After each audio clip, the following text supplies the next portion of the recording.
Hai guys, selamat berjumpa kembali dengan channel novel populer viral kesayangan Anda ini. Saat ini admin ingin menghadirkan sebuah novel yang alur ceritanya sangat menarik dan seru. Novel ini berjudul Kaisar Agung Seni Bela Diri.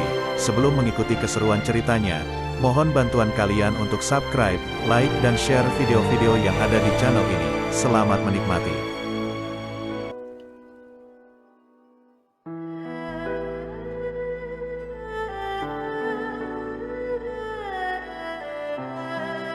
Kaisar Agung Seni Bela Diri, Bab 189, Lokasi Reruntuhan, Ular Piton beracun level 5 berhenti mengejar.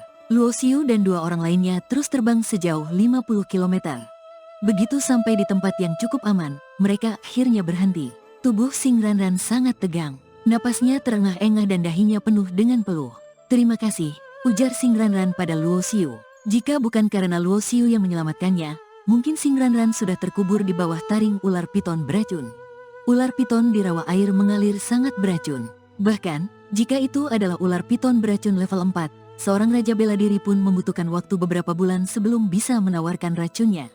Jika seorang tingkatan pemurnian ilahi yang digigit, beberapa detik kemudian orang itu akan mati keracunan. Vital sejati tentu tidak bisa menekan racun itu. Sama-sama, lagi pula, kita rekan satu tim, ujar Luo Xiu sambil tersenyum. "Di mana Kapten?" Xing Ranran menyadari bahwa hanya mereka bertiga yang berhasil menyelamatkan diri. Sementara itu, anggota tim lainnya sudah menghilang. Saat ini, situasinya sangat mendesak. Ada ular piton beracun level 5 yang mengejarmu. Aku hanya bisa membawamu keluar. Soal anggota tim lainnya, aku tidak tahu bagaimana kondisi mereka. Luo Xiu menggelengkan kepalanya. Begitu mendengarnya, Xing Ranran tampak sangat khawatir. Dia pun segera mengeluarkan kotak pesan dari cincin penyimpanan dan menyampaikan beberapa pesan. Tampaknya, Xing Ranran, Zhuang Yafei, dan yang lainnya adalah teman. Mereka sering bertukar pesan suara. "Nona Xing, Kapten membawa kita untuk menjelajah area itu. Sebenarnya, ada harta apa di sana? Sudah muncul ular piton beracun level 5 di perjalanan. Kalau kita masuk lebih dalam, bukannya akan makin berbahaya?" tanya Luo Xiu penuh selidik. Xing Ranran yang khawatir tentang keselamatan Zhuang Yafei dan yang lainnya, tidak menyadari niat Luo Xiu. Dia pun langsung menjawab, "Aku juga kurang tahu. Sepertinya Kapten mendapat beberapa petunjuk." Dia bilang, "Ada banyak kemungkinan menemukan harta karun di area itu. Kalau ada kesempatan menemukan harta karun, kenapa kalian tidak pergi ke sana sendiri dan malah mencari dua orang lagi?" tanya Luo Xiu. Begitu mendengarnya, Xing Ranran tersenyum sambil berkata, "Daerah itu terletak di kedalaman rawa air mengalir. Tentu akan lebih aman kalau ada satu bantuan lagi. Tidak ada yang salah dengan keputusan Kapten kami." Luo Xiu juga mengangguk sambil tersenyum. Dia tidak bertanya lebih lanjut. Dia sudah mengetahui informasi yang ingin dia ketahui. Zhuang Yafei bisa tahu ada peluang menemukan harta karun di daerah itu. Jadi, orang lain mungkin juga mengetahuinya. Bisa saja, reruntuhan gua yang ditemukan keluarga Zhu sudah ditemukan. Luo Xiu dan Yan Yueyu saling bertukar pandang. Keduanya pun langsung mengerti, ini bukanlah sebuah kabar baik. "Hus," kotak pesan suara Xing Ranran tiba-tiba bergetar. "Mereka semua baik-baik saja, syukurlah." Pesan dari kotak pesan itu sontak membuat Xing Ranran merasa tenang. Dia pun segera menunjuk ke suatu arah dan berkata, "Kapten meminta kita untuk mendatangi mereka." Berhubung mereka tidak bisa terbang sembarangan di atas rawa air mengalir, tentu membuat mereka melakukan perjalanan dengan lebih lambat. Mereka membutuhkan waktu hampir 2 jam untuk tiba di tempat Zhuang Yafei dan yang lainnya. Kondisi mereka berempat cukup baik. Selain vital sejati mereka yang terkuras, mereka tidak terluka ataupun terkena racun. Sebenarnya, hal ini disebabkan karena Luo Xiu menggunakan teknik kehancuran jiwa untuk menyerang ular piton beracun level 5 tadi. Jika tidak, salah satu dari mereka bisa lolos saja sudah bagus. Kematian Gonzong yang menyebabkan suasana tim pemburu menjadi muram. Namun, Zhuang Yafei, Xing Ranran, dan yang lainnya segera kembali normal. Di dunia kultivator seni bela diri, setiap saat ada orang yang meninggal. Mereka yang berani memasuki tanah berbahaya itu harus lebih kuat. "Kapten, ini semua berkat Sura. Kalau tidak, aku mungkin sudah mati di perut ular piton beracun itu." Tim itu pun melanjutkan perjalanan menuju ke tujuan. Di perjalanan, Xing Ranran mengatakan bahwa dirinya hampir mati di bawah taring ular piton beracun itu. "Terima kasih, Dik Sura." Zhuang Yafei menatap Luo Xiu penuh terima kasih. Dia lalu menghela napas dan berkata, "Kami telah bekerja sama lebih dari 30 tahun. Dulu, kami memiliki belasan saudara. Namun, sekarang hanya tersisa kami berlima." Begitu mengatakannya, Zhuang Yafei tiba-tiba mentransmisikan indera spiritual, lalu berkata pada Luo Xiu, "Kalau tebakanku benar, kamu pasti Luo Xiu, yaitu Sura yang sebenarnya." "Apa maksud Kak Zhuang? Aku memang Sura yang asli." Mata Luo Xiu sedikit menyipit. "Hehe, Dik Luo Xiu, kami tidak membicarakanmu di belakang. Sebelumnya, di rawa ular piton level 5 tiba-tiba terkena serangan jiwa, bahkan mengenai lautan jiwa mereka. Dia berguling dan berteriak kesakitan. Kalau tidak, aku dan yang lain tidak akan bisa melarikan diri dari sana. Aku tahu betul mengenai kekuatan orang-orang di luar tim kami. Selain kamu dan wanita di sampingmu, aku tidak terpikirkan siapa yang bisa melakukan hal seperti ini.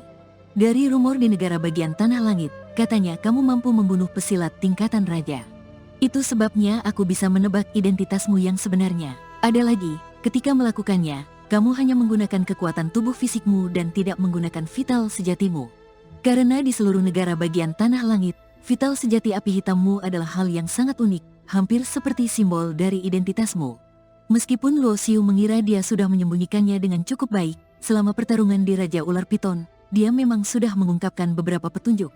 Zhuang Yafei tentu bisa menebak identitasnya. Analisis Kapten Zhuang memang sangat cermat. Sekarang, keluarga Fan, keluarga Yan, dan Sekte Matahari Hitam semuanya menyanjungku. Apa mungkin Kapten Zhuang juga tertarik untuk melakukannya? Kalimat terakhir percakapan antara Luo Xiu dan Zhuang Yafei ini dikomunikasikan melalui indera spiritual. Selain Yan Yueyu dan penguasa bela diri, semua orang di sana tidak tahu apa yang sedang terjadi. Begitu mendengar ucapan Luo Xiu, Zhuang Yafei tahu bahwa tebakannya benar. Orang itu benar adalah Luo Xiu. Dia adalah Sura yang membunuh Raja Bela Diri dari keluarga Yan dan menghancurkan keluarga Pei di prefektur Yongke. "Luo Xiu, kamu ini bisa saja. Kalau kamu bisa membunuh Raja Bela Diri dan menghancurkan keluarga Pei di prefektur Yongke, aku tidak akan berani menyinggungmu. Sebenarnya, aku membawa kalian ke daerah rawa air mengalir karena di sana ada sebuah reruntuhan gua dari zaman kuno. Kalau hanya 8 orang suci bela diri di level kelima tingkatan pemurnian ilahi, mungkin kita tidak bisa mendapatkan apapun. Berbeda halnya kalau ada Luo Xiu di sini," ujar Zhuang Yafei. Luo Xiu bisa langsung memahami informasi utama dari Zhuang Yafei. "Reruntuhan gua, kamu yakin?" "Tentu saja, bukan hanya keluarga kami yang mengetahui informasi itu. Sekte Matahari Hitam di seberang rawa air mengalir juga mengetahui keberadaan sisa-sisa gua," ujar Zhuang Yafei. Begitu mendengarnya, Luo Xiu pun tersentak. Hal yang paling dia khawatirkan terjadi, sisa-sisa gua sudah ditemukan oleh pihak lain. Bahkan, ini juga melibatkan kekuatan besar seperti Sekte Matahari Hitam. Peninggalan kuno yang belum dikembangkan sudah sangat menggoda bagi seorang pangeran bela diri. Jika para tetua pangeran bela diri dari Sekte Matahari Hitam menyerang, Luo Xiu dan Yan Yueyu tidak akan punya kesempatan. Sekte Matahari Hitam memiliki tetua pangeran bela diri dan penguasa bela diri. "Aku tidak mau mati," ujar Luo Xiu yang mengerutkan alisnya. Reruntuhan gua kuno memiliki peluang untuk menemukan harga yang besar.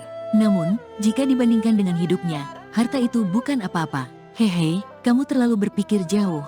Para petinggi Sekte Matahari Hitam tidak tahu tentang reruntuhan gua ini. Tepat ketika Luo Xiu berencana untuk menyerah dalam mencari sisa reruntuhan gua, Zhuang Yafei tiba-tiba berkata seperti itu. Begitu mendengarnya, hati Luo Xiu seolah-olah mendapatkan secercah harapan. Dia pun segera bertanya, "Bagaimana bisa?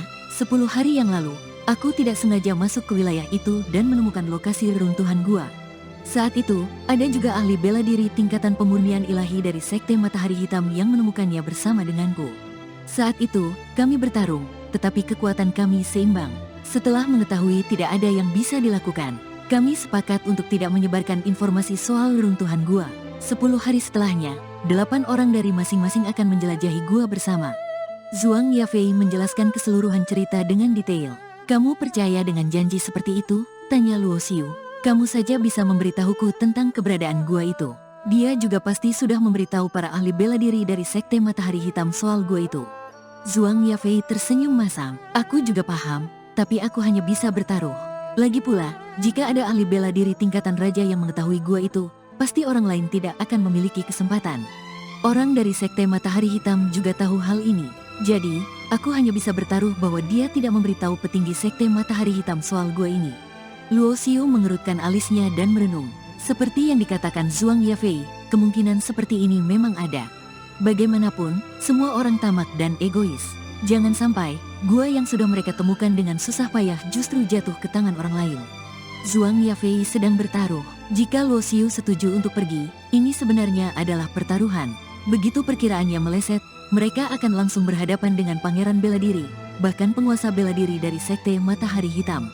Luo Xiu tidak langsung menyetujuinya. Sebaliknya, dia menggunakan indera spiritualnya untuk memberitahu Yan Yueyu soal itu.